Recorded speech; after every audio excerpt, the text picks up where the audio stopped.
Hi guys, welcome back to my channel. My name is Rattlesnake and it is about 2 weeks now till we kick off the F1 season here in Melbourne, and I am so excited because I might have to make a separate video because the city's just all F1 at the moment.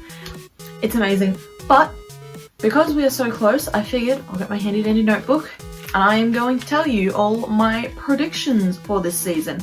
I know I said I'd do a season recap. I'm gonna be so for real. I have been so busy with work and everything. I don't have the energy to make a full big season recap.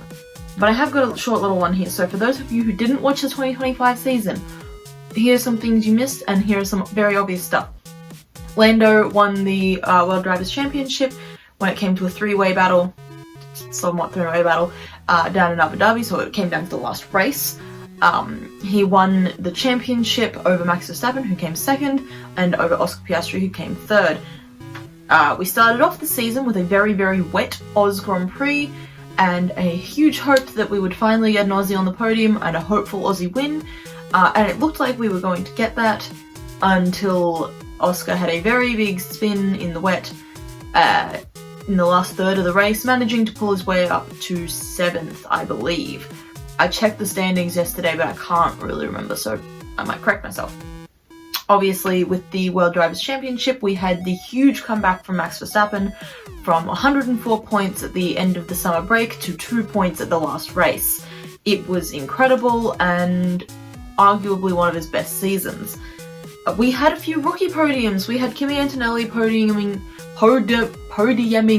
in Canada for his very first podium, as well as having an unofficial podium in Las Vegas. We had Isaac Hadjar having a podium in Monza? Zandvoort? I will check. I should have known. I swear I researched this and then it's all gone out of my mind. I believe it was Zandvoort. I will check. We are checking. We had obviously the Red Bull driver swap, not once, but twice. That's right, Max Verstappen ended up with 3 separate teammates technically by the end of the 2025 season. Although officially he didn't race with Isaac Hadjar as his teammate, he started off the year with Liam Lawson as his teammate. Then 2 races in the Japanese Grand Prix, they swapped over to Yuki Tsunoda, who lost his seat at the end of the season. It was announced 2 races before the end of the season that Isaac Hadjar would be our Red Bull driver, second seat driver for this year. Now, some of you may be noting, I am pronouncing his name Isaac because that's how it's said. It's one of my pet peeves. When everyone's like, it's Isaac. He pronounces it that way. And it's like, it's not that hard. Speaking of Red Bull, we had Christian Horner losing his job. This had been brewing for about a year or so since the files and text messages dropped that he was sexually harassing one of his female co-workers. This was a huge controversy, and although we have no confirmation as the court case is still ongoing as of right now, I believe. I will check. He is no longer with Red Bull. They said goodbye to him due to the controversy. Much like Christian Horner leaving at the end of the 2025 season, Helmut Marko bid his farewell to the team, thank God. I don't have to see that decrepit old man in the garage anymore. He was cursing everybody. I am fairly certain he is the reason for the second seat curse. Everyone blames Mark Webber, but I blame him. We had our Williams podiums, yet Carlos Sainz ended up managing to end up whatever. He ended up getting 2 separate podiums in the Williams at Baku and again somewhere else later in the season, as well as Mexico. He got the Mexico podium. I believe he also had a sprint podium as well, but I don't really count sprint podiums and I will check. We had the era famous papaya rules. This has already kind of been established, but it was huge. This was kind of established last year when Oscar got his first win at Baku. Where they had made them swap positions so he could get his first win, and evidently ever since we have been seeing the papaya rules come into play, most obviously at Monza, I believe. It was either Monza or Imola, one of the Italian Grand Prix, where Lando had a shit pit stop and McLaren called for the drivers to swap. That was insane. They called back to Baku going, do what's right for the team, you know, it will, you know, get paid back, but eventually it hasn't. And it seems to me and a lot of other people that the team is favouring Lando over Oscar in an insane way. Maybe not sabotaging their cars, but insanely.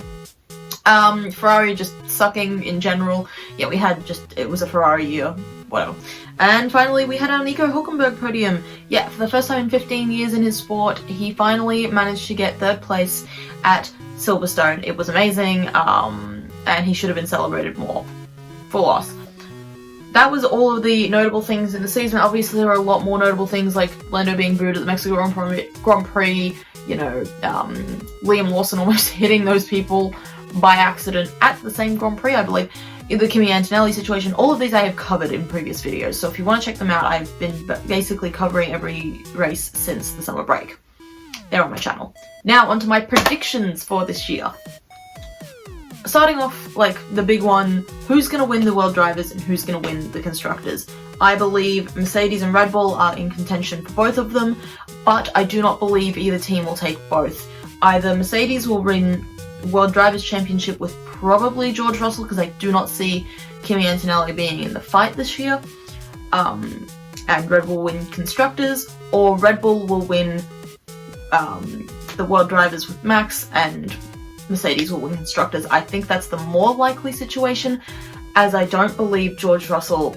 I think it's more like the Lando Norris situation, in which he needs a year to learn how to fight for a championship, and then maybe not this year, but maybe next year he'll be in the race if the cars are good for Mercedes like they look to be. I think it will take him a year to get used to how to fight for a championship and then go on to win one next year. If the car is underneath him, of course. We don't know. A lot of people have been saying Ferrari, given the Chinese New Year, is the year of the fiery horse.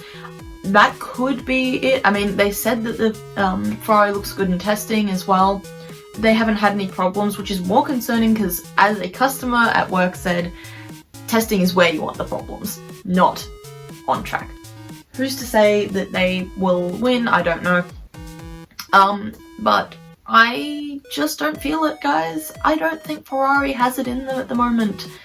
I think it's a lot of Ferrari hopium, and next year will be our years.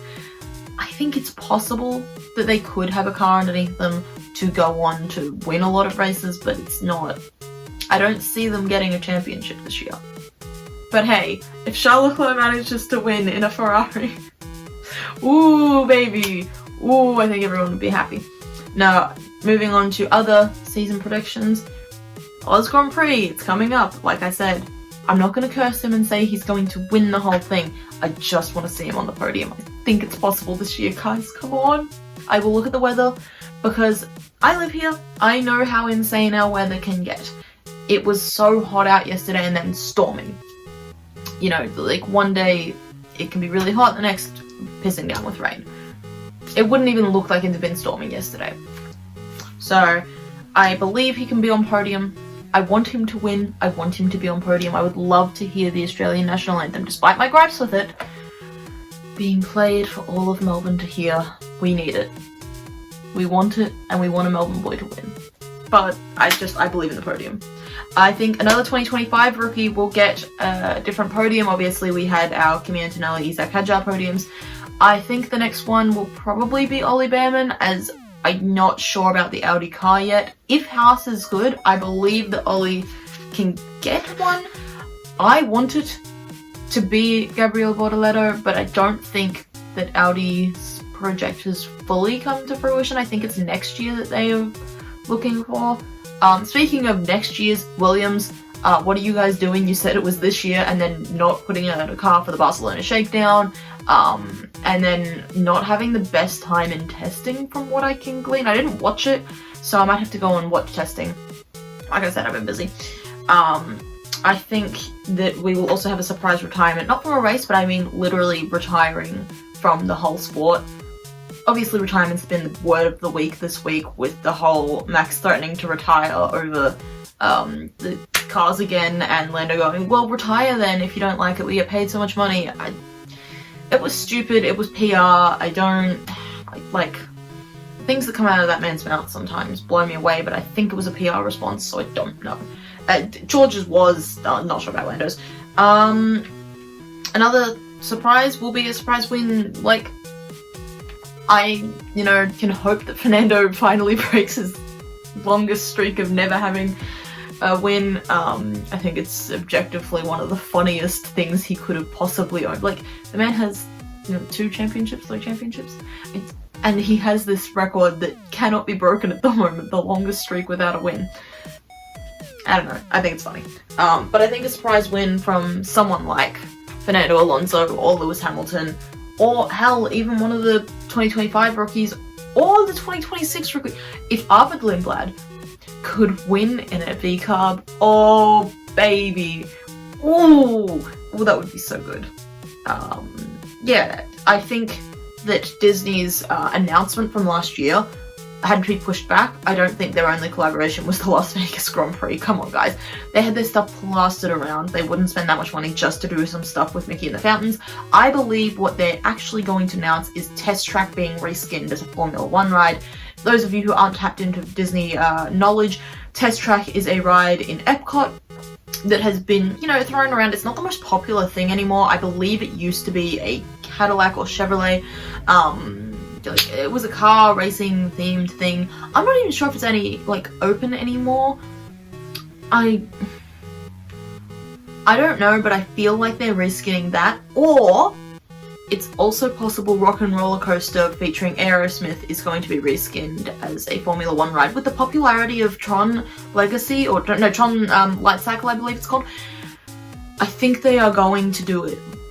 Also, with how kid-friendly it's becoming, yeah, of course they're going to want to capitalize on a ride based on Formula 1 with also with the popularity of Ferrari World in Dubai. Why wouldn't they? I would like to visit there, by the way. I think Cadillac is getting way too much hype. I think they'll just do okay. I don't think they'll be fighting for the top 10 at the moment. I want them to be. I think one of the surprise wins being someone like Checo or Valtteri would be amazing. As I had stated last year, I was sad to see Checo leave Red Bull, so glad to see him back. Very funny that he forwarded his therapy bills to Red Bull to pay because they caused him to have therapy. Yeah, I think it would be good, but I'm not sure that Cadillac really, I've been saying this, I don't know if Cadillac has the pace at the moment. But again, testing only says one thing. We'll see on the Sunday.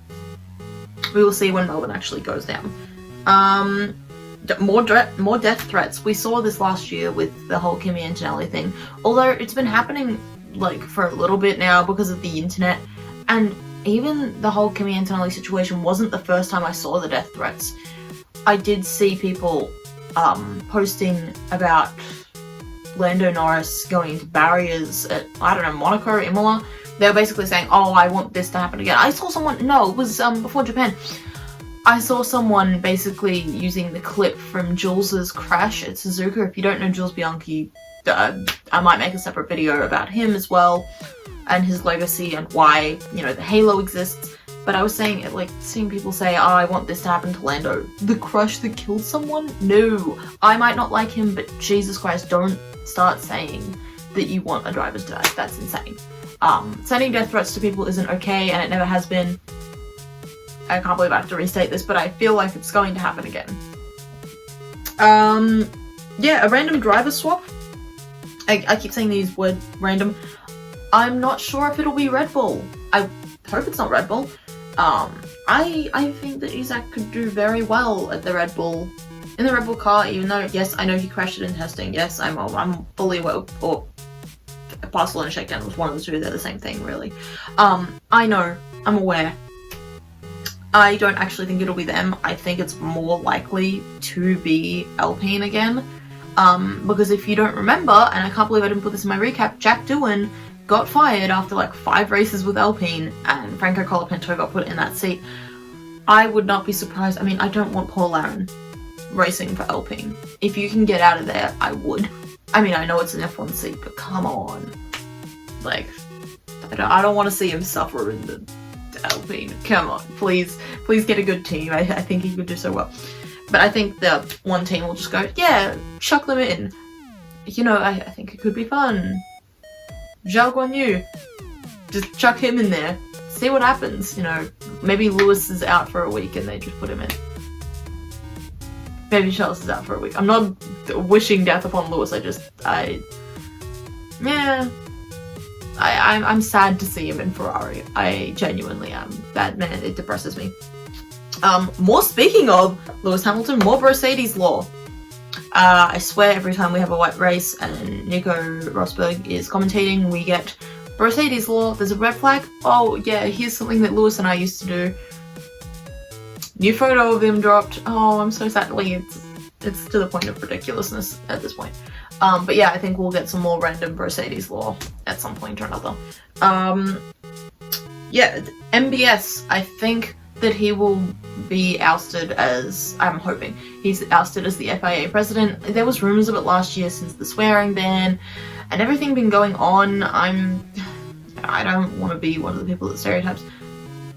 Wouldn't be surprised if he ended up having connections to the files. I mean, we already had Lawrence Stroll's connection to it, although unconfirmed, it's pretty confirmed. I hope genuinely that Aston Martin sever their ties with them. If that means letting Lance Stroll go, that means letting Lance Stroll go. Listen, I find him hilarious in the interviews. He's kind of funny. He's not really the greatest driver of all time, but like, he's funny. You know, maybe he's the surprise win. I'd pay to see it. I'd be happy to see him win, because my last prediction here is at least 4 different winners this season. We really didn't have, I think we only had 3 winners, no, 4 winners, George. We didn't have many winners last season, but I think we will have a bunch of different winners. I think at least 4 different people will win. Which I know 4 people did win last year, but it's really only those 4. And Lewis Hamilton in a sprint. I think that's it. I don't think anyone else did, and if I'm wrong, correct me, but I'm fairly certain the only people who actively won a Grand Prix were Lando Norris, Oscar Piastri, Max Verstappen, and George Russell. I'd like to see Ferrari win. You know, I would love to see Gabriel Bortoleto have his first podium be a win. If you can't tell, I'm a big fan of his. You know, a lot of different things. I think that we are in for a bit of a wild season. I know the drivers have been complaining about the cars. I think there's going to be some other stuff going down. I'm not sure it'll be the best year for racing. I hope that the size of the cars makes it easier for people to overtake nowadays. I know that it's disappointing that they're basically souped up Formula E cars, you know. The power isn't there as much. It's more about the spectacle. But I think, and I hope we're into some good hard racing when it comes to overtaking. Now that we've gotten rid of DRS and the DRS trains, we now get aero mode, or whatever it's called, because the drivers struggle with straight mode. And shout out George Russell, the only confirmed straight driver out there. Thanks for coming out, my goat. No, those are some of my predictions. If you guys have any predictions of your own, leave them in the comments. I will be happy to read them, and maybe I might even add them to my notebook. We'll see who's right. And I can't wait for Melbourne. Have a great day. Peace.